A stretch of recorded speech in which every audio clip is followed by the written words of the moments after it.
This week on the podcast, we're sharing a special episode. Steve Hamm, the amazing host of the Data Cloud podcast, is stepping away from the show, and we want to honor all he has done to make the podcast what it is today.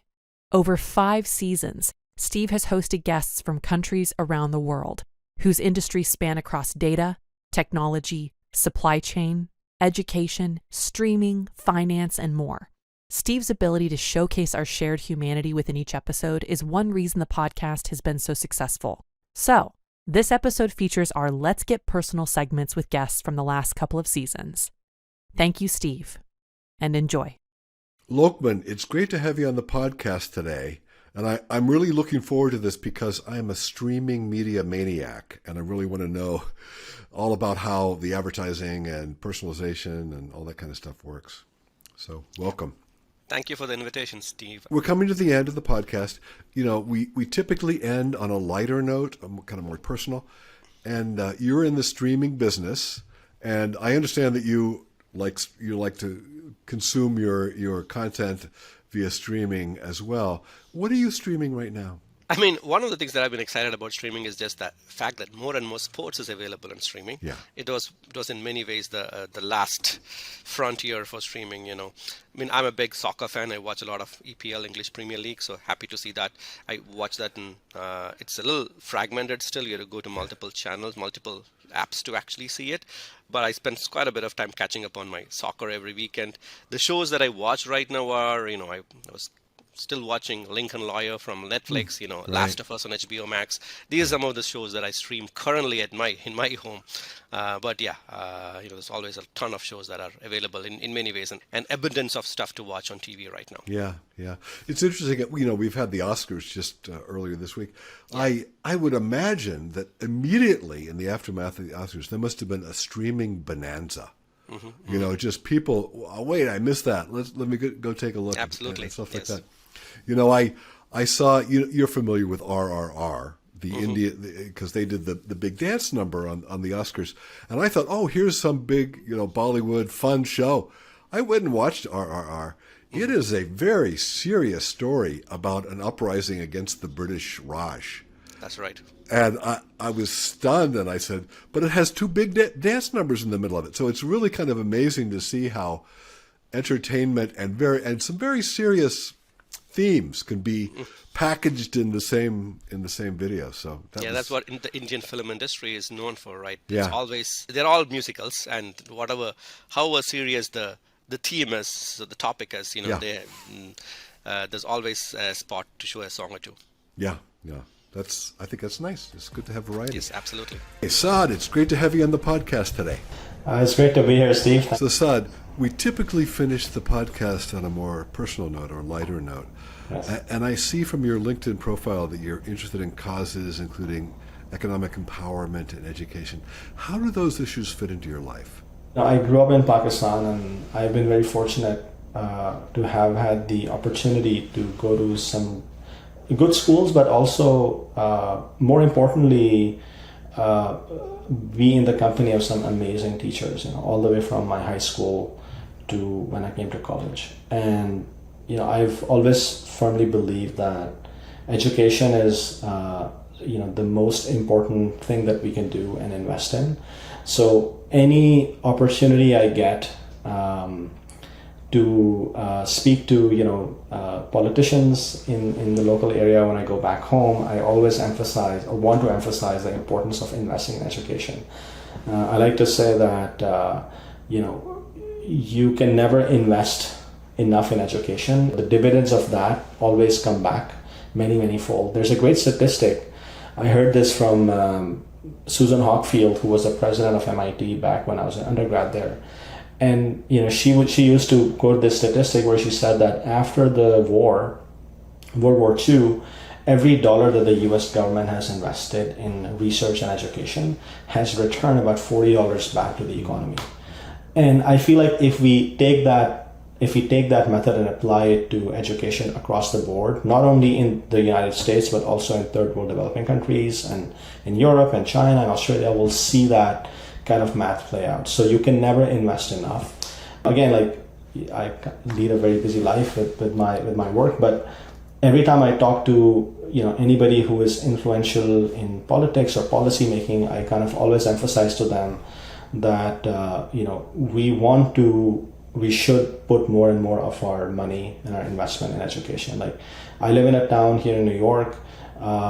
We pay very high taxes for our schools. Our schools have very well-paid teachers because of those taxes. But then there's underprivileged areas, not only in New York, but also in the other states, where the taxes are not so high, so the teachers are underpaid, and the kids over there don't get a great education. And so I keep urging policymakers and politicians and representatives to direct both state and federal money towards spending that money towards the schools in those areas which are not able to afford the kind of taxes that we can afford here. So I think this is something that absolutely is like a huge area of interest for me. Yeah. And the second thing you said was economic empowerment.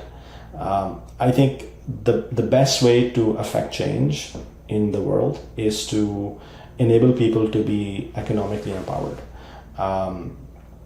I firmly believe in that, because when you enable people to be able to move from point A to point B for work, you create opportunities for them to better their economic circumstances. And again, on this area, I like to think that the immigration laws that we have in the United States and in other countries where there's a lot of need for labor, for human resources, if they can be modified or improved so that labor can go from third world countries to countries where the labor is needed, it's going to create a lot of economic opportunities for people. So most of the development in human history, I think, has taken place when it's become easy for labor to move from point A to point B. Right.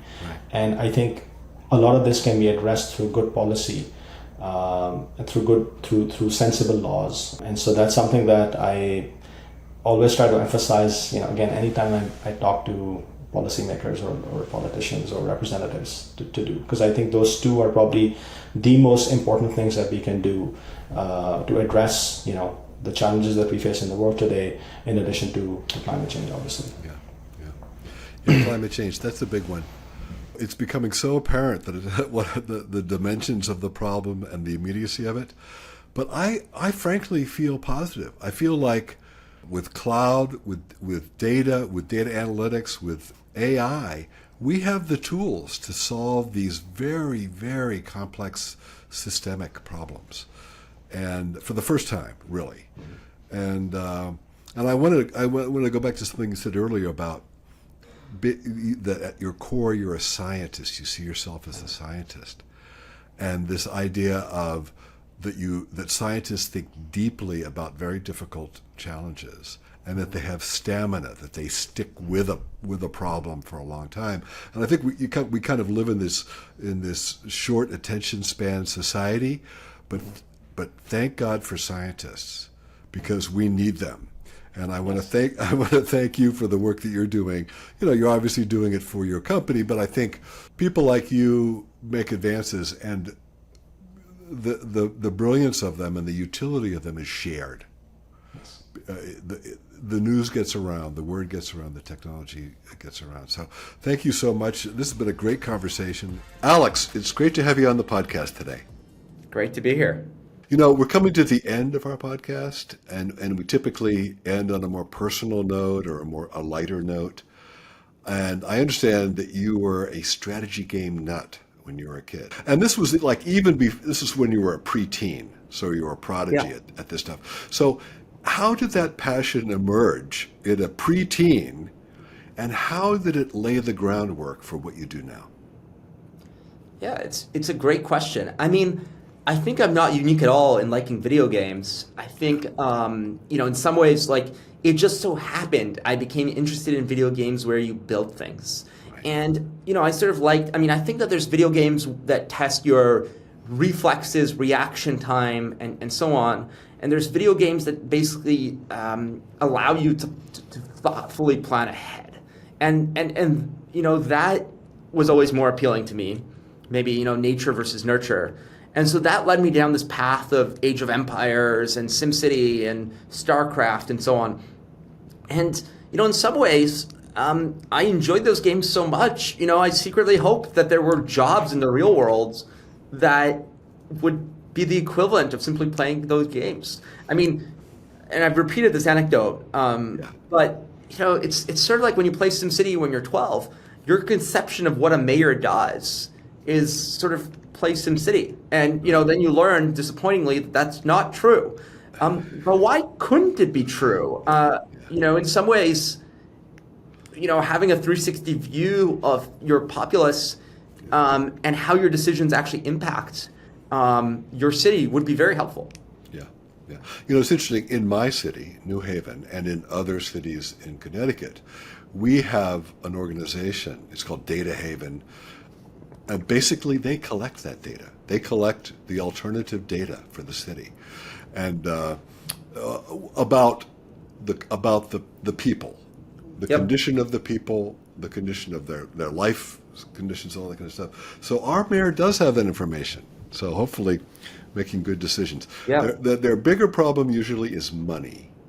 Right. Not understanding what the problems are. It's getting the money to solve them. Well, it's part of, and this is part of the reason why, some things, such as I think building a data, solving this data challenge, you do it as a commercial entity to make it sort of self-sustaining. But I think there's also a lot of very interesting nonprofit work going on. I mean, Raj Chetty at Harvard and his Opportunity Insights project, which focuses on measuring income mobility in the United States, I think is a great example of using this sort of alternative data in a similar way, trying to get a real-time sense of what does income mobility in the US look like. Yeah, that's good. That's good. I'll have to look that up. Well, this has been a great conversation. I love your energy and enthusiasm, and I really think you are in a pioneer spot. I mean, I think you're right that this integrating external data into the formula for figuring out what the heck is going on around us is critically important, and we're just at the beginning of it. And I think our podcast listeners are really going to get a lot out of this one. So thank you so much for being with us. Thank you for having me. This was fantastic. Jed, welcome to the podcast. It's great to be here. Thank you, Steve, for the invitation. We're coming to the end of the podcast here, and we typically close on a more personal or a lighter note.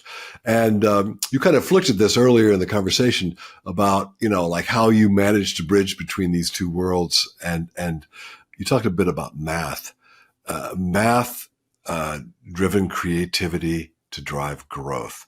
So explain that a little bit more. I mean, first off, were you kind of a math genius in high school or something like that? Or where does this come from? Yeah, I don't know if I was a genius. I was just excelled in math and things that make logical sense. Just I can typically pick up fairly easily.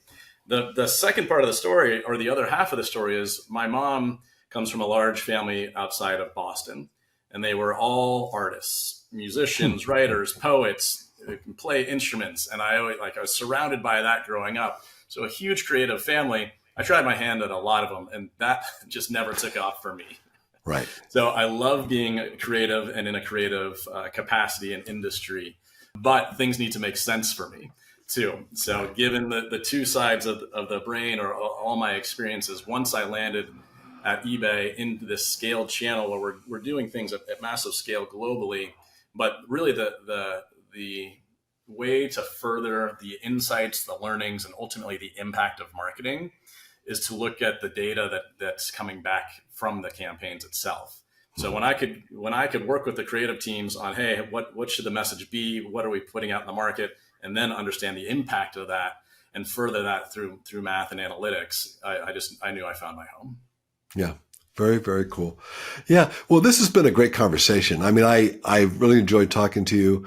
Marketing is kind of a dark art to me, even though with all the data, it shouldn't be, but still, there's still aspects of it that I struggle with. So, but this has been clarifying, And I think it's been helpful to a lot of people. And I also thought that you gave some very good kind of guidance for people on the technical side. We're not coding here, but I think the principles and issues and insights that you brought up have been very good. I especially like when you talked about scale channels, looking for scale channels, experimenting, kind of seeing what works, putting more investment in that, and then bridging over into this last idea, the idea of AI and creative iteration, just like how data analytics and creativity can really be matched up, and how you can really accelerate improvements in creativity and, bringing creativity to bear in marketing and advertising. So I thought really fresh. We haven't had a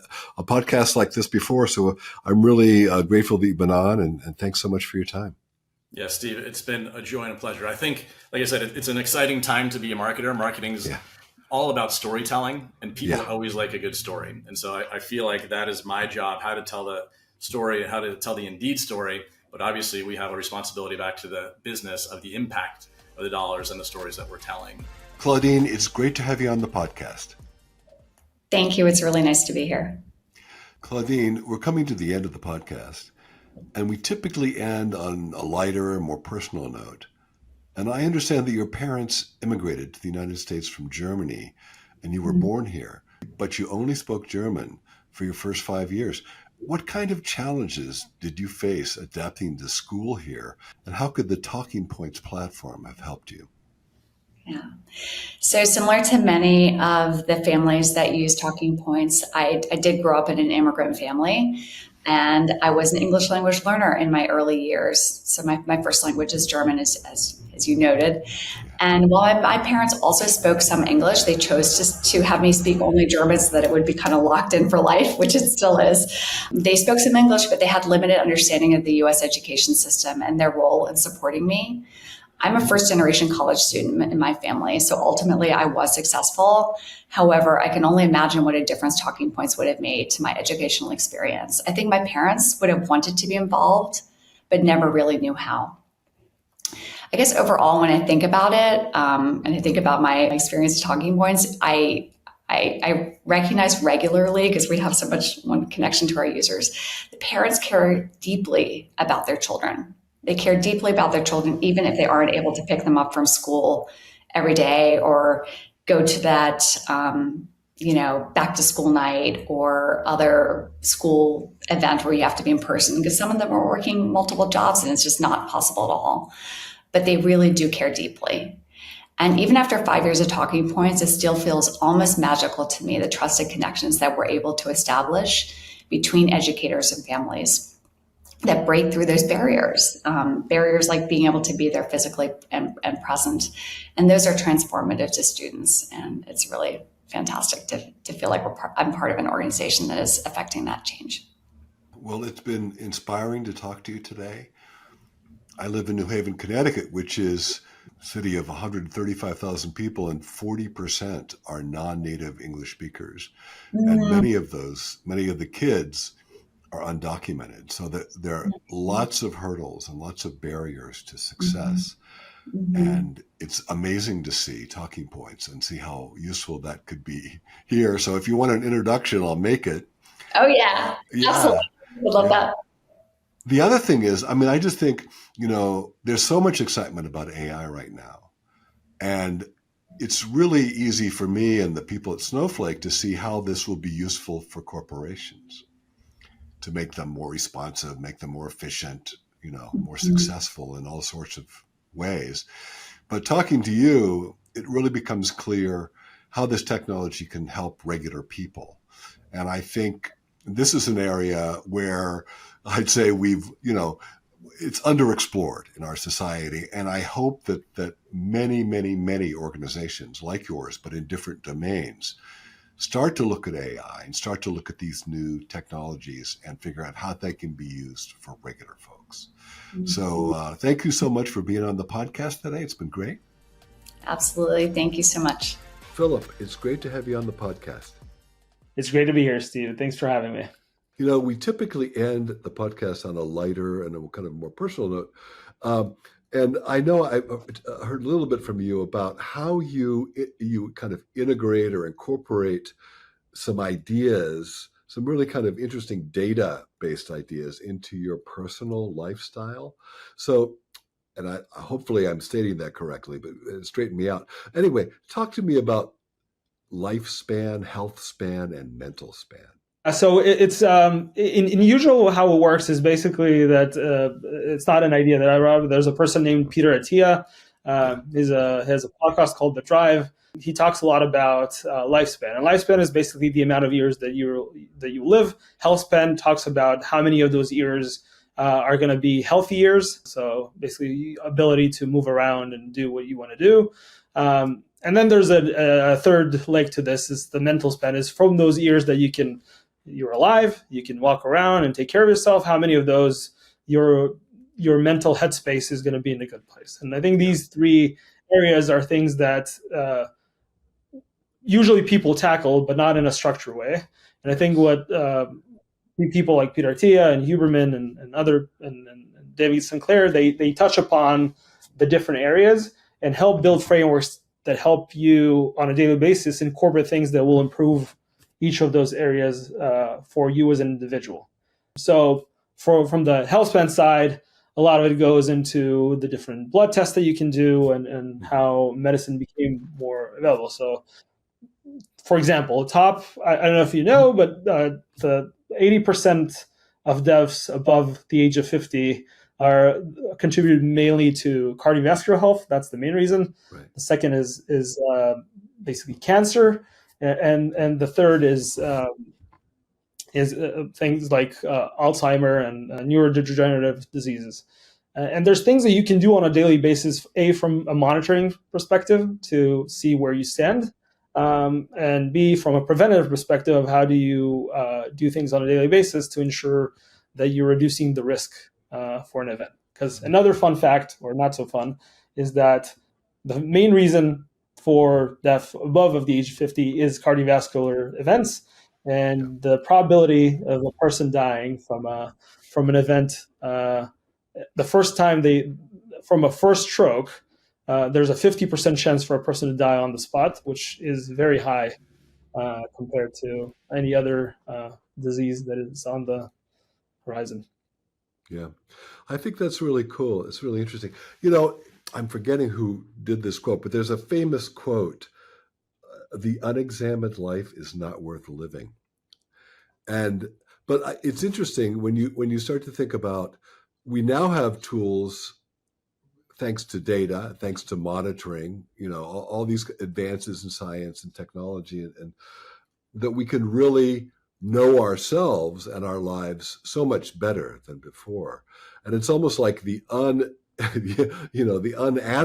life is won't be as good as the one where you really understand your health, understand yourself, understand your psyche, understand your mental capabilities and what you can do and when you can do it, and use that information to live kind of a richer and more fulfilling life.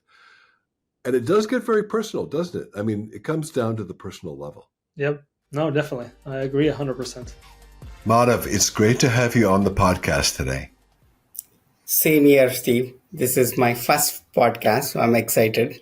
So, Madhav, we're coming to the end of a podcast, and typically we end on a lighter or more personal note. And I understand that you come from a retail family in India. Your side of the family, your wife's side as well. I'm just wondering, growing up in retailing in a very different world, what lessons or what basic lessons did you learn in your early years that have helped you in your career since then? The basic thing of business. Businesses are there to make profit, right? You should understand, what am I selling? Does it cost me to make a product that I'm selling? And how much am I selling for? At the end of it, it's all cost and revenue model. Coming from business family and being an engineer, I think one of the biggest challenges for engineers is they do not understand the domain or functional knowledge. You ask them to write a Java line of piece of code or Python, they'll write it, but they can't understand how it is being put in use or what is the purpose it is driving. So having that family background of business helped me early on to transition from an engineer to a business analyst to a solution architect and to become a leader I'm today. So that basic understanding of how consumer interacts with your brand, what does it need from the brand, that all helped me. So it was easy when I converse with the business leaders, I can understand their problem statement because they do not understand technology. But if somebody tells me that, oh, we are seeing a higher return rate, I know what they are talking about. Coming from a business background helped me to understand business problems and translate it to Yeah. IT, and then can work with the engineers to build Yeah. appropriate solutions. That's an interesting insight. It's funny that even today, engineering and business really are separate tracks. And Yes. even in education, they're not really brought together that much. I mean, Together. for instance, I work with medical science. They have this thing called the MD PhD. So somebody's a clinician and a researcher. It's almost like in the tech world, we need people who are IT MBAs, something like that. And I know that there are places that do this kind of thing, but it seems like we could use even more of it. David, welcome to the podcast. Great to be here. So we're coming to the end of our podcast, and we typically end on a lighter note, a more personal note. And I understand that you are a bicycling fanatic. So, I am. yeah. What kind of bikes you got? What kind of riding do you do? Is there any kind of relationship between your work at Weight Watchers and your passion for bicycling? So yes, I lost 55 pounds at one point. I've been a triathlete for probably 30 years now. I've at one point through all my startups definitely gained some weight, lost about 30 pounds on Weight Watchers as I was getting back into shape, going back to compete at nationals and worlds, which I've gotten a chance to do at times. My wife and I compete together. We've done such crazy things as I think one of our first Valentine's Day, we went to a wind tunnel to go A/B test our bike positions in the wind tunnel to see which one has the least amount of drag. So yes, my A/B testing and my biking can both kind of play together. Interesting. But in a normal weekend, that's kind of what we do is wake up and, this weekend was about 150 miles through the Hudson Valley and whatnot. But it is where I can kind of turn off and just as meditative as I'll get. I've had that experience, though I don't go 150 miles. The most I ever went was 82 miles, and at the end I fell over. So, but no damage done. Well, this has been interesting. I mean, I always enjoy the conversations with people whose businesses I just have a sense, they touch me in some way. I mean, the product is for regular people. And I think it's been really interesting to talk to you and to see how you're using technology on their behalf. I really enjoyed when you made that distinction between data-driven and data-informed. Because we can be slaves to data, either, if we don't have enough data, we can't make a decision, or the data seems to be pointing this direction, but hey, wait a second, that doesn't really fit with my worldview. Can we test it? That kind of thing. So I think that was an especially valuable insight that you gave us today. But there were many more. So anyway, thank you so much for being our guest, and good luck with the company. Thanks so much, Steve.